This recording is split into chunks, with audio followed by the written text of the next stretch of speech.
This is astonishing from today's New York Times. It's titled, Why the U.S. Has Fallen Behind in Internet Speed and Affordability. You heard me yesterday complaining about Comcast. We've had, they provide our internet service here for the show. And a couple of times over the last few days, we've had a whole bunch of calls drop and things just kind of crash because, our internet service is not reliable. And it's been that way for a couple of years. And it's also very, very, very expensive. And you heard me complaining about AT&T earlier in the week, and I'm leaving there and I'm going somewhere else on the way to somewhere else, and now they're basically punishing me by charging me $400 a month for my phone bill. It's as I'm waiting for a new phone to be delivered so I can change plans to a new company. It's absolutely bizarre.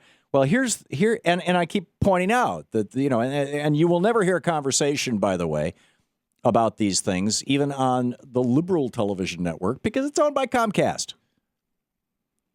So this is just fundamentally wrong. I mean, this is oligopoly. This is monopoly or duopoly or triopoly. I mean, basically, wherever you are in the country. Well, in fact, here's Claire Kane Miller writing in today's New York Times. Says downloading a high-def movie takes about 7 seconds in Seoul, Hong Kong, Tokyo, Zurich, Bucharest, and Paris. And people pay as little as $30 a month for their internet connection. They can download a high-definition movie in 7 seconds. In L.A., New York, and Washington, downloading that same movie takes 1.4 minutes. 7 seconds versus 1.4 minutes, which would be, somewhere in the neighborhood of what? 100 seconds? No, it would be about 80 seconds. 7 seconds versus 80 seconds. And not only that, with the fastest internet available, not only that, you pay $300 a month for the privilege in the United States instead of $30 a month in these other cities. Why is that? New America Foundation's Open Technology Institute has published a report on this, with the exception of cities like Chattanooga, Tennessee, where the city has put fiber optics into everybody's home. Right? The city is running a super high-speed, super low-cost broadband system. With the exception of places like that, as Tim Wu, professor at Columbia Law School, says, it's very simple economics. The average market has one or two serious internet providers, and they set their prices at monopoly or duopoly pricing. 3/4 of American homes have no competitive choice for the essential infrastructure for 21st century economics and democracy. That's what the head of the FCC said a few months ago. Now, there's a very simple solution to that. Why is it that in Seoul, Hong Kong, Tokyo, Zurich, Bucharest, and Paris, you pay $30 a month for an internet connection that's almost 10 times faster than the fastest you can buy in the United States for $300 a month? Why is that? Because in those countries, in most other countries of the world, the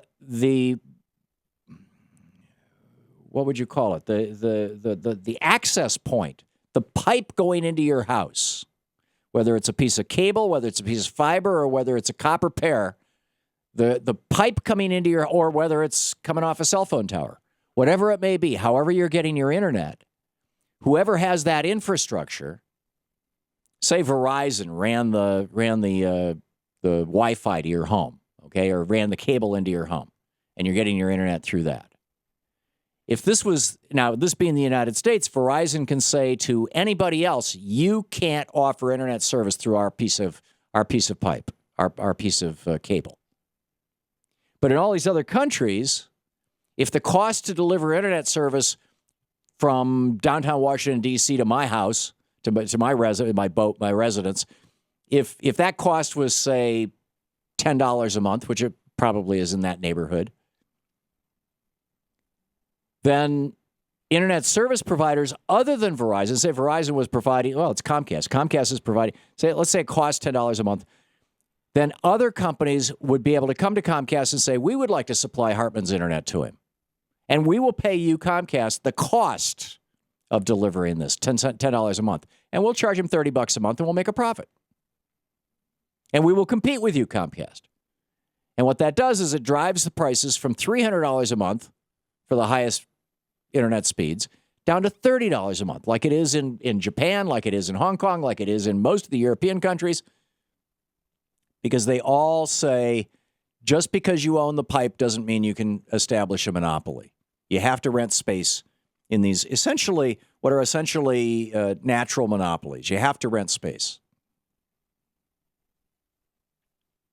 This is not radical economics or radical anything unless you try to have this conversation with somebody in the United States. You will not hear this debate on American television, by and large.